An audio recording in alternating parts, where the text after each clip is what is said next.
Hey, welcome back to more of Let's Play EG, everybody. I'm your host, Bright Roar, and this is Sector 9 Zeal.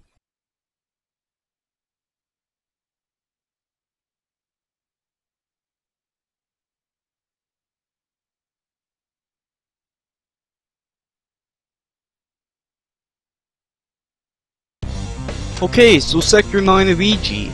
Do not particularly like it. I don't think it's a very good stage. I think it's, in fact, incredibly mediocre. It's on par with Sector 6 in my opinion, which, as you'll recall, was also a very boring stage. Nothing really good about that one. And really the only thing I can say Sector 9 has going in its favor is the fact that it does have a boss fight at the very end. Unfortunately, that boss fight is one of the worst, if not the worst, in the game. So you're not winning a lot of points with me, Sector 9. Gonna have to step up your game. I'm getting ahead of myself though. Right now we're here to activate this terminal and unlock a door up top.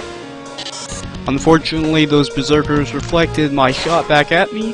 I believe they have a triple chance of reflecting spread rockets and MPFE devastator shots back at them. So it's oftentimes just best to use something like the shock splinter or a rocket launcher itself. And even better than that would be to use an armor damaging weapon. I'll go ahead and take this lift on up. So we're probably greeted by an assassin who blows up both the walls with his dual plasma cannons. Apparently you have to have two of them to destroy any walls, as EG's own plasma cannon doesn't do the trick. Not a big deal though, this is just a regular old assassin. I've seen them before, they don't put up a lot of resistance. Pulse cannon works nicely, as does the nuke if you got the ammo to spare for it. Pretty simple to take down. And we have leveled up. And we're going to be putting all of our points into health for this sector. That's what we're going to be focusing on. Trying to get that to level 10. Alright, it's time to get to the meat of this sector, the bulkhead locks. Now there are 4 bulkhead locks impeding our progress, A, B, C, D. There's a terminal corresponding to each one of those, and we have to activate them if we want to get by. And this gimmick really just does not sit well with me. It feels like it's a cheap way to extend the gameplay time, not to mention we have done something very similar in Sector 7. Granted, none of the terminals are terribly far from each other, and they won't take more than a few minutes to find. But going the route of what is essentially a keycard quest just does not appeal to me. I don't think it was handled very well, and I'm not a big fan of it. Much like I'm not a big fan of the sector itself. Anyways, don't fall down those shafts or you're gonna find yourself staring down an annihilator. Not fun. Plus, you're gonna have to climb all the way back up if you want to activate the terminal. So just don't do it. Let's drop a point into health and then we'll make our way over and read a logbook.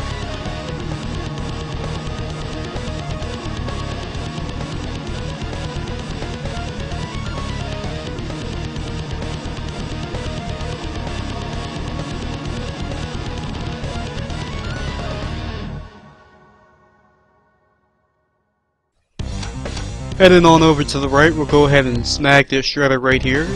Quite a few of these in the sector. And we'll drop in, or rather on I suppose, this trooper right here, and his buddy old pal. So activating this terminal is a little more difficult than the other ones, and the best way to take care of things is just to let these guys duke it out. And if you're lucky, the elite will have the time to take care of the trooper. Unfortunately for me, he did not, and he kinda snuck his way over, so there's no way I could get by and not get caught. Thankfully I only took a little bit of damage, so I guess I came out ahead. And watch out for these berserkers. I think some of these have pulse cannons right here. And an easy way to deal with these guys is simply to spin back and forth in place on top of them. They'll be stun locked and they won't be able to do anything. Of course, I go the more explosive route, but that's just me. So let's go ahead and upgrade health all the way to level 10, and we earned the special trait Suppression because of that, and it is one of the best in the game. Whenever you're hit with an explosive, you're going to take 1 less damage, and this is great for all runs. Whether you're doing a violent or pacifist run, just an all-around good special trait. It's on par, if not better, than improved autoloading, which is also a great skill, just because this is good for any kind of run you're going through. Great special trait, no reason not to get it as soon as possible.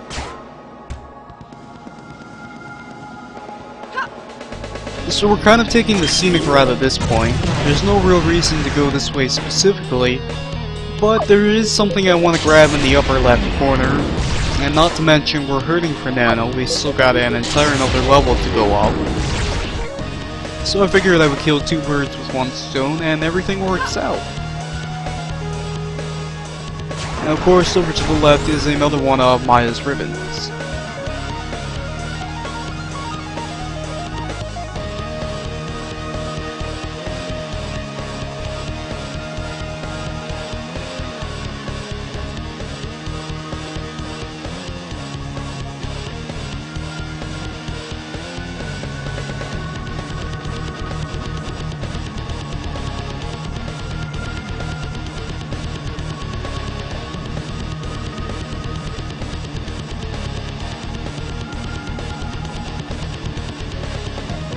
Oh, EG, you're so crazy.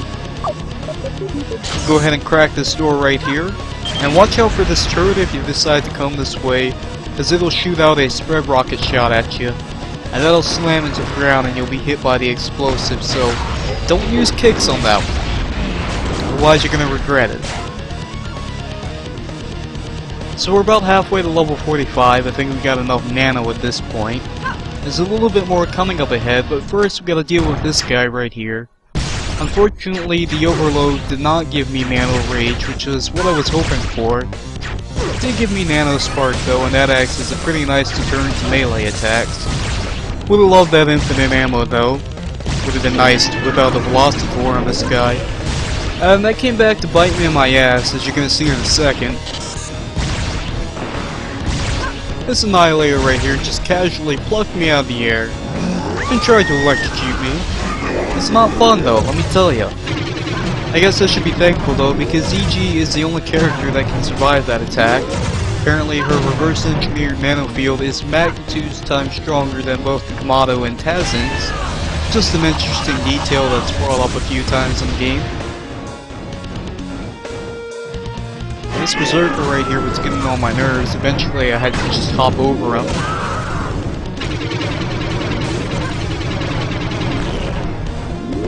Go ahead and drop on down here. And watch out for the woefully incompetent security measures. Not too tough to take out. Very flashy, but not very effective. In fact, if you don't jump high enough, that top turret will never activate. And level 1 crack, well I can do that, no problem. Let's go ahead and read this logbook and get up to speed on things.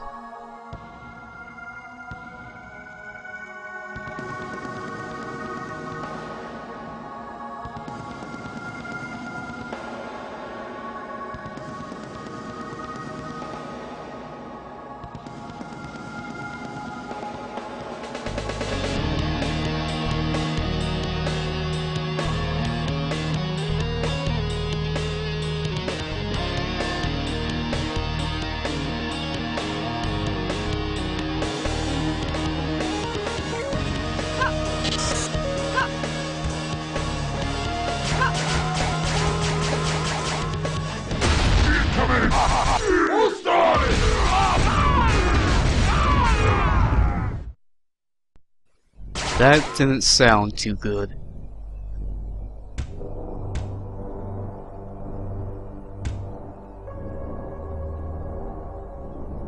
What happened indeed?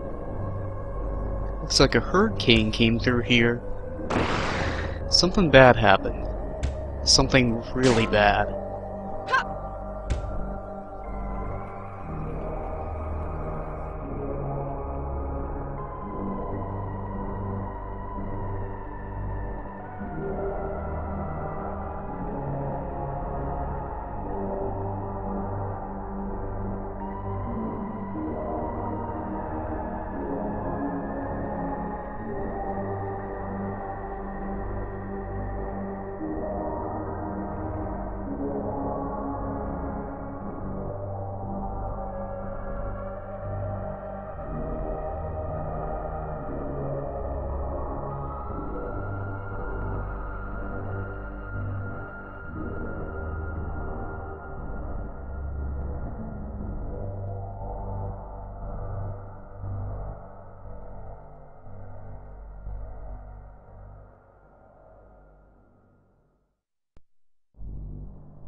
Okay, so I feel it's important that I go ahead and get this out of the way right off the bat. But Kamado Annihilator Iosa, the 4th boss fight of Ichi, is perhaps the worst boss fight of the game, and probably one of the worst boss fights I've ever seen. It probably seems a little bit harsh, but let me tell you, I have never seen a boss fight so dull, so boring in a game with so many good boss fights already. This is just unacceptable, it's awful. So you can probably already guess what's going on here. The best way to damage Iosa is simply to use those laser beams. Unfortunately, they are blocked by these platforms. Run over them 3 times, they'll get damaged and eventually they'll break. Beat Iosa over underneath of them, and she'll be hit. That's it. That is essentially the entire fight. There are almost no variations to that, other than occasionally firing off the Devastator. It's awful. It's as bad as it seems. It's just a terrible, long, boring fight. And to top that off, there is absolutely nothing different between Iosa and a regular Annihilator, other than her weapons. She has a Velocitor, she has a Hyper Pulse, and a Plasma Cannon. That's it. She acts the exact same way, with the exact same AI, with the exact same patterns, and it is terrible. I don't normally get mad about video games, but this is just awful. This is the character that has been hyped up as the most powerful, murderous, bloodthirsty Kamado in existence. And there's this boss fight. And let me be completely fair here. This is a pretty lengthy boss fight, but the Sentinel Proxima fight was in fact much longer. But you know what the difference between those 2 boss fights was? That one was actually fun. The boss fight with Iosa presents absolutely no challenge whatsoever. Occasionally you have to duck to avoid attacks. And yes, you can avoid every single one simply by ducking. That's it. If you want a little bit of basic strategy now that you need any, always come up to the platforms from the back. That'll ensure that you're always moving forward to the next platform and you don't get stuck in the back of the arena. Next, always activate the terminal when you have the opportunity, because even if a platform is half damaged, it won't be swapped out with a brand new one, so none of your workers can be undone. And I guess occasionally hit Iosa with a couple pot shots of the Devastator. And that's about it. Oh, and if you thought this was the end of the boss fight, well, you're kinda wrong.